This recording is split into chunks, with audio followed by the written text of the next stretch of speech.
সেকালে Kolkata supreme কোর্টে sir Antony ও sir Arthur বুলার নামে দুজন জজ ছিলেন। স্যার আর্থার ও তার ভাই চার্লস আবার ছিলেন টমাস কার্লাইলের ছাত্র। এই গল্পটি স্যার অ্যান্টনি সম্পর্কে। স্যার অ্যান্টনির স্ত্রী এবং পরিজনবর্গ ইংল্যান্ডে ছিলেন।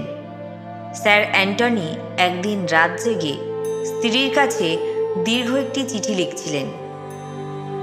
হঠাৎ চোখ তুলতেই দেখেন তার স্ত্রী দরজার কাছ ঘেঁষে দাঁড়িয়ে।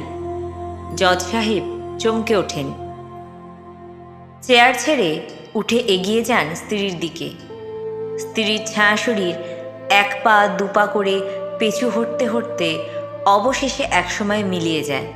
স্তম্ভিতের মতো জজ সাহেব আবার এসে বসেন চেয়ারে।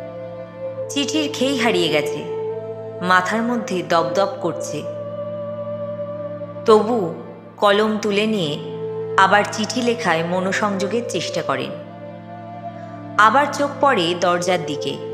দেখেন ছায়ামূর্তি দরজার কাছে দাঁড়িয়ে বিষণ্ণ চোখে চেয়ে আছে তার দিকে। স্যার অ্যান্টনি আর থাকতে পারেন না।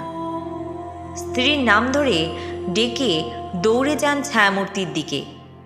ছায়ামূর্তি আবার পেছু হটতে হটতে শূন্যে মিলিয়ে যায়। কিছুক্ষণ বাদে চাকর বাকররা এসে দেখে স্যার অ্যান্টনি অজ্ঞান হয়ে পড়ে আছেন।